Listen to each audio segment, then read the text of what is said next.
Hi, everyone, and thank you for joining me today for another chat with Byron.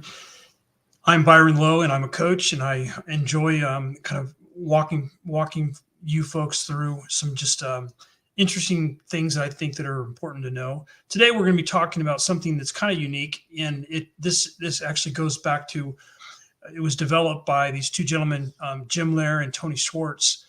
These two worked with professional athletes for 25 years, and they started to see that the discipline of elite athletes could actually be applied to folks in the corporate world. So you don't have to be in a corporate job for this to apply to you. You could be someone who owns your own business. You could be someone that is working for a company. It doesn't have to be a big company. It could be a small company.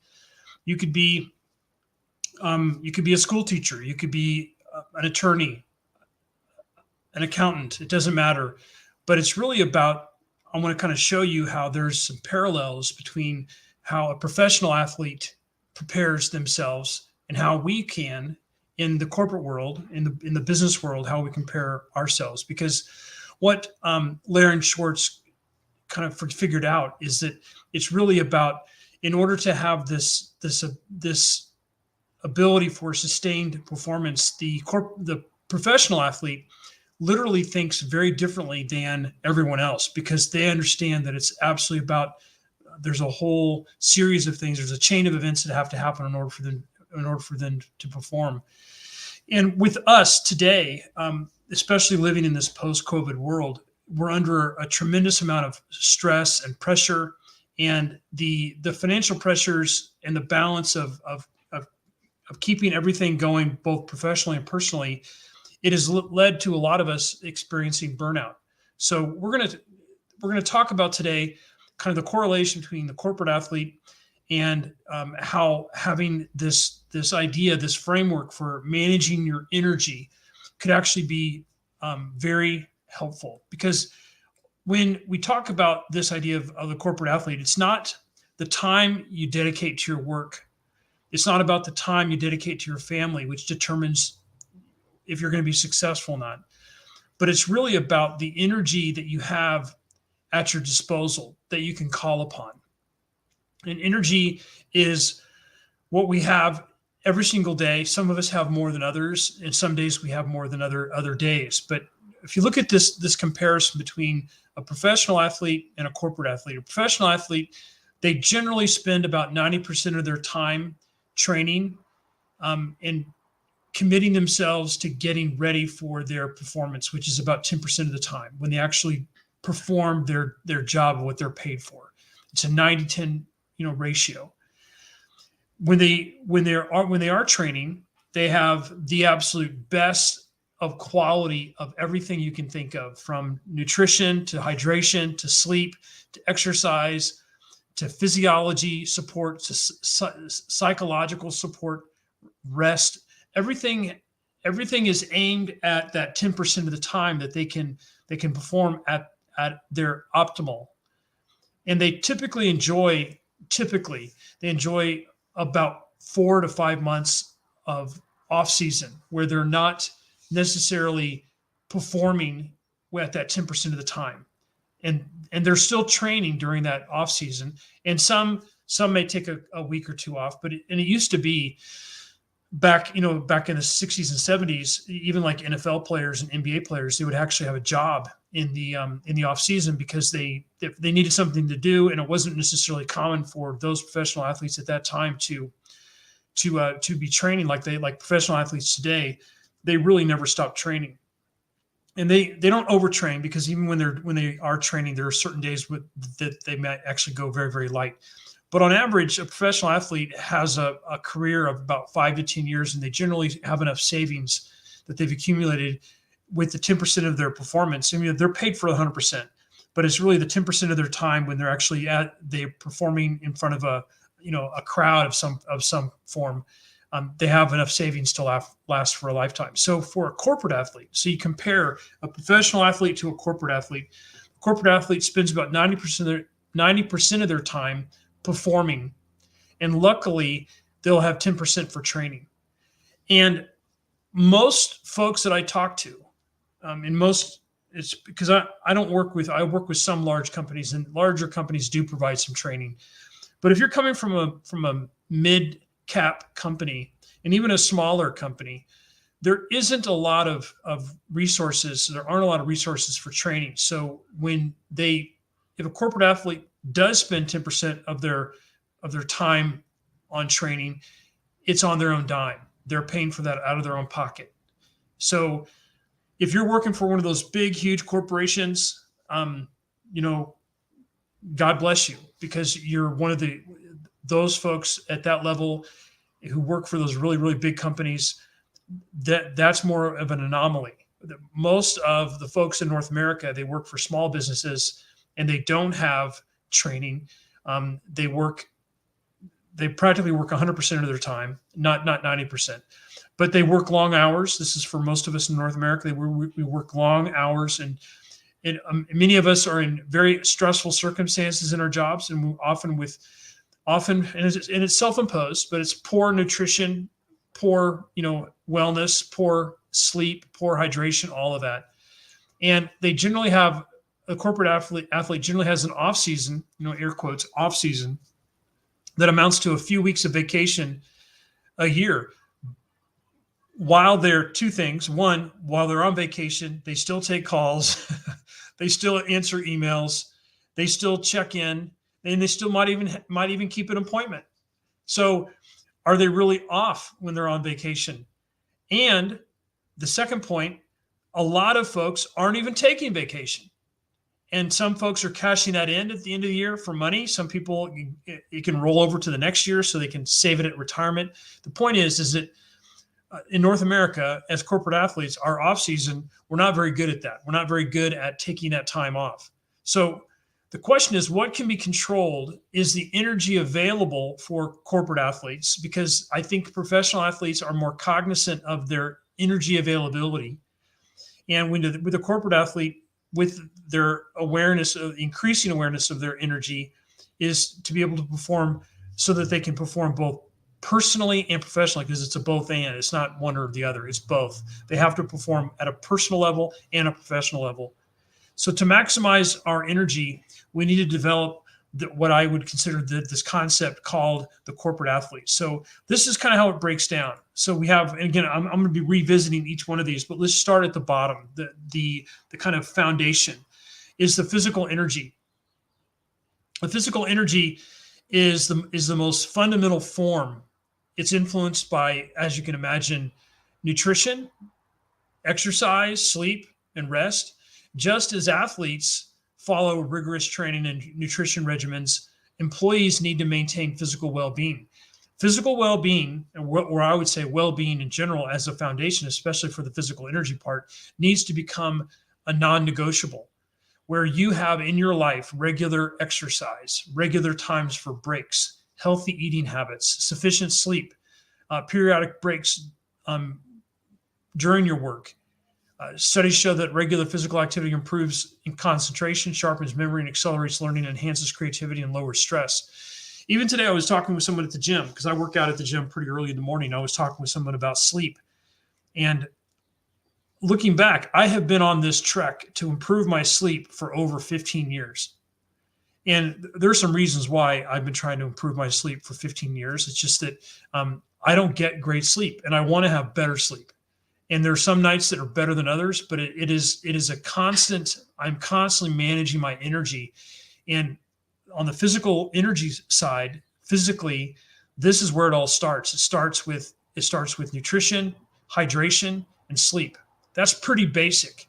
So when you think about yourself as a corporate athlete, think about those things: the physical energy, the foundation. What are you doing to ensure that you're going to have those energy stores that you can call upon later?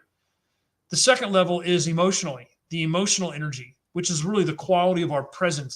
This helps us to become emotionally connected to other people.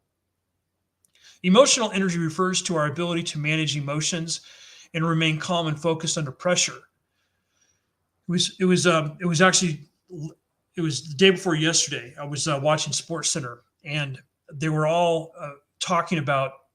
There's a player for the Golden State Warriors. His name is Draymond Green, Draymond Green's had a really rough season. He had, I think, the day before yesterday was his fourth or fifth ejection from a game. That's a lot. I mean, some guys don't even get ejected that many times in a career. That's how many times Draymond has been ejected from a game this season. And you could just see there was this camera perspective on Stephen Curry, who is his superstar teammate on the Golden State Warriors, and you could just tell that, he loves Draymond. He is committed to Draymond. But for whatever reason, Draymond's emotional energy, he didn't have anything. He had no stores, nothing to tap into. So he lost it. And he had no ability to hold back what he really felt. And it was almost like, again, I'm not Draymond Green. I'm not going to, think that I know what he's thinking. I don't. But it looked like he was almost taunting the refs to you don't have the guts to throw me out. So the whole idea is having emotional resilience. And again, as a professional athlete, we're talking about corporate athletes, but for Draymond Green as a professional athlete, this would also apply to him. So having emotional resilience in a situation like that, it's like a muscle. It can be developed and strengthened. He can learn how to not blow up at referees. He can learn how to turn that off. And I know he's smart. I know he's incredibly gifted and talented and very well resourced. It's just that he hasn't figured out how to use that in a real-time situation. And it literally could cost them this season whether or not they're going to be in the playoffs or not. And I know that's a sports metaphor, and I use a lot of sports metaphors. But the point is this. If you don't have the emotional stores, the emotional energy storage, where you have the ability to call upon when you need it to have that emotional resilience, you're going to find yourself losing it like Draymond lost it this week. I know what that's like. I've lost it. I mean, I know people, we don't want to lose it, but that is a part of being a human being. But for today, the idea of understanding what it means to be a corporate athlete, we have to be cognizant and aware of our physical stores of energy, our emotional stores of energy. Because when you think about techniques such as prayer, meditation, mindfulness, positive thinking, all of these are employed both by corporate athletes and professional athletes, and they equally apply to both. But if you're not taking care of your emotional health, you're going to find what I call leakage, and you're going to have leakage on any one of these levels. You can have leakage on any one of these levels: physical, emotional, mental, or spiritual. It's important for you to be able to, in order for you to enhance emotional stability and improve your interactions with the people in your life, you need to have those emotional stores, the emotional storage of your energy properly sorted. So that's the first two, physically and emotionally. Now mentally, which is really to be mentally focused, is the focus of our efforts. Because where your energy goes, where your focus goes, your energy goes. So you can switch those. Where your energy goes, your focus goes. Where your focus goes, your energy goes. So you can replace them. But mental energy is about where we direct our attention, which is also another way of saying focus. Like athletes who strategize and focus on their game, the folks who either work, where we have a business, we're working in a business, we need to cultivate the ability to concentrate and avoid distractions. So that when we have the ability to focus and to really, really concentrate our mental efforts, we do that without distractions. So we need to protect ourselves from distractions. And the whole thing of work from home from COVID, I've got this picture for a different presentation, and the guy's on a Zoom call. This worker's on a Zoom call, and guess what he has on his chest? He has a baby in one of those harnesses or whatever it's called that's on his chest, and he's feeding the baby a bottle while he's on a Zoom call. Talk about distractions.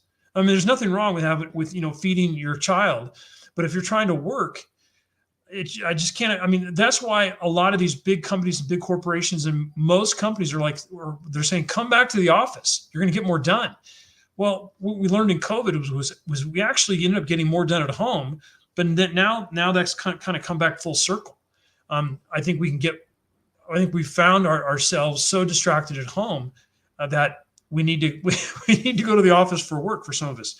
But techniques like this thing I call brain dumping, which is really super important, time blocking, all of these can really be helpful for increasing the flow of your work, so that you have these times and these periods of very, very high focus, high task, and high concentration times, and where you take regular breaks. And the breaks are absolutely incredibly important, because when you are, especially you're doing something that's hard and you're trying to learn something, not all of us are doing high concentrated work where we're learning. But if you are in a situation where you're doing high concentrated and concentrated demanding type of work where you're learning, those breaks are critical, because if you're not taking those breaks, you're not actually accessing a part of your mind and your brain that actually can learn. It learns 200 times faster when you take those breaks. This is mini breaks, 5 to 10 minute breaks. Anyway, but the whole point is that being a corporate athlete, we need to understand what our physical stores are, what our emotional stores are, and what our mental stores are. And lastly, the spiritual energy. Spiritual energy is where we feel spiritually aligned. It's where we have purpose and passion. Spiritual energy, which is often overlooked completely by folks in the corporate world, it relates to a sense of purpose and passion. And you don't absolutely have to have a purpose. Because look, I'm the big Y coach, and I work with really successful people. If you're successful, you don't have to have a purpose. But I can promise you this: when you find your purpose, you're still going to be successful. And many times you're going to be more successful. But what you end up getting when you find your purpose, when you're successful, you get this little itty bitty thing, and it's called happiness. It's called fulfillment. And when you get that, you kind of wonder, why didn't I go down this avenue earlier? And who knows why. But the point is that just as athletes are driven by a love for their sport, we who are working in the marketplace, we need to find meaning and value in the work that we're engaged in. And in another chat with Byron, I talked about that, of meaning, having meaningful work. And I believe, personally, we're the ones that are responsible for bringing the meaning with us, with our work. It's not the work. It's not where you're working. It's you. You're the one that brings the meaning with you in your work. And companies can foster this by aligning individual roles with a broader organizational goals and values, but it can also be very, very value driven, which is important. So let's look at this. So the idea of well-being impacts our performance. So we've got the physical, emotional, mental, and spiritual. So physical, it breaks down into sleep. Get this: breathing. Pretty basic, right? Sleep, breathing, hydration, nutrition, exercise, and rest. So that's important to understand. These are the things that you want to absolutely protect. Emotional, present moment, gratitude, joy, self-image, connection, processing emotions. Like I said, living in the moment. And again, for me personally, I mean, I've shared this. I don't have a picture of him right now. I've got one picture of him on my phone. I'm not a big picture taker, but we got a new puppy. His name's Max. And so it's Mookie and Max. And both Mookie and Max, for us as a family, they help provide some of that emotional, they increase some of those emotional stores, so we have more to draw upon. Because if you're a dog, which none of us are dogs, but if we were dogs, we would absolutely know what it's like to be to live in the moment, because that's what dogs live in the moment. Very few dogs live in the past. Very few dogs live in the future. They live in the present moment, and they express gratitude and joy really well. So that's the point. The point is that our well-being impacts our performance. So what are you doing to protect those two aspects of your life, physical and emotional? Then mental, which is all about your beliefs, your strengths, hope, deep work, learning, and reflection. And as you grow, as you continue to grow and continuously learn about your mental capabilities, those are the things that you need to address. And then spiritual. your values, your purpose, meditation, prayer, contribution, self-connected, others connected. This is good stuff. So as we want to pursue this concept of what it means to be a corporate athlete, I think that really is it. And I just want to share this one point again. Oops, it was over here. Give me a second. It's not the time you dedicate to work or family which determines your performance, but the energy that you have at your disposal. So what energy do you have at your disposal? So starting with the physical, which talks about, the foundation for all human energy, then it goes to the, we tell our stuff. Every one of us is telling ourselves a story. So what are you telling yourself with your physical story? Oh, I'm just a really bad sleeper. Oh, I just have sleep apnea and I can't sleep and I snore. I don't like water. I don't like to exercise. I really love MSG and snack foods, and I really don't like to exercise. So you need to reframe a story that's built around the positive aspects of each one of these four key elements to becoming a corporate athlete. But when you think about this, it's all about creating this news story for behavior change. So for stress and recovery, a typical profile of a business professional is that they're not doing very well on the physical or the spiritual aspects of their lives.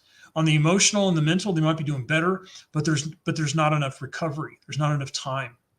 So on one, there's not enough stress. They're not pushing themselves hard enough on the physical and the emotional side of things, or the physical and the spiritual side of things. And on the emotional and the mental side, they're not giving themselves enough recovery. And there are, like I talked about earlier, about this idea of leakage. This is kind of what this image is talking about. When you're not managing your life well, all four of these areas, there'll be leakage. Even from the spiritual, there can be leakage. And that's why it's important for you to provide time and focus and dedication and discipline for each one of these areas to grow in. You need to intentionally protect the physical, grow the emotional, provide for the mental, and express the spiritual. And if you don't do that, what will end up happening is that you'll have a poor energy management system, and your energy will become insufficient because it literally leaks away. And everyone knows what it's like if you've ever encountered someone who has this it's called hypoglycemia. This is an example of leakage. If you're not managing your energy properly, and let's just look at the physical part and just use hypoglycemia as an example. Hypoglycemia means low blood sugar. And if you have low blood sugar, and some people are aware of it, some people aren't aware of it. But if you are aware of it, you need to have stores, not literal stores, but like a storage of food, of calories, of something to burn on a regular basis. You need to put those in your mouth and chew them and swallow them and get them into your stomach and into your system as soon as you possibly can. Because if you don't, if you go from meeting to meeting to meeting to meeting and you don't take any breaks and you don't drink and you're not feeding yourself anything, what will end up happening is if there's something that is hard or something that is stressful or there's pressure, you will break, you will leak. And I have stories of when I was first married, because I do have hypoglycemia. And I didn't necessarily know it then. I thought, maybe I thought about it. But when I have hypoglycemia, I don't necessarily have it anymore, but when I used to, especially after because I used to be a pastor, and all morning I didn't eat. And then it was time to go to lunch. And I would ask my wife where she wanted to go to lunch, and she didn't know. I was incapable. It was like literally being temporarily insane. I was incapable of making a decision. And I totally took it out on her, which was 100% wrong. So the point is that there are barriers to peak performance, and we're often the most harmful to our own peak performance. And we need to properly manage our energy levels. So in the physical realm, It's all about nutrition, fitness, sleep, and recovery. And just you want to have a plan of what you're doing to increase those physical energy stores. The emotional energy, which is all about opportunity-based emotions. You need to understand your emotions. You need to understand other people's emotions. You need to have interpersonal effectiveness, and you need to have confidence. If you don't have that, you're not gonna be managing your emotional energy very well. Then your mental energy, it's about being fully present, moment to moment, and to have laser focus, to be able to focus on what you want to focus on. You're not distracted. You have skillful storytelling, and you're full of awareness. And the spiritual dimension, it's purpose-driven, it's commitment, it's passion, it's principle-centered, and it's energy that's associated with our deepest values. And how we grow and change. We access our conscious and subconscious. 95% of how we grow is by accessing our non-conscious and automatic. 5% is actually conscious and self-regulated. And there's some tips and tricks I'd be happy to share sometime about how to access this even before you go to bed. So how do we apply this? I can think of more, but I'm just going to share 5. We intentionally train each area. We become more aware of our energy needs, especially the rest part. We work at it over time, and we are gracious to ourselves, but we work at it. We're disciplined. We work the plan. We focus on what we want, which means we have to know what we want. And if you don't know what you want, you need to carve out some time to think about it. Focus on what is it that I really want. And lastly, we ask for help and support when we need it. So we need to train each area. We need to be aware. We need to become aware of each, maybe an area you're stronger in one area over the other. Become aware of that. Work at it over time. Create a plan and work your plan. I love that. And again, I know that's how I think, and that's not how all of us think. But I love a plan. I mean, what was his name on the A Team? Was it Hannibal Lecter? No. I mean, I forget. I think it was Hannibal, but he said, I loved it when a plan came together. I think it was George Papard who played the role. But I love the idea of having a plan and working your plan, work your plan, and then focus on what you want. That's not selfish. That's actually smart. And then when you need it, you ask for help. So if at any time you want to take that predictive index, I would highly recommend it. It's a really cool tool. These are the things I love. This is my family.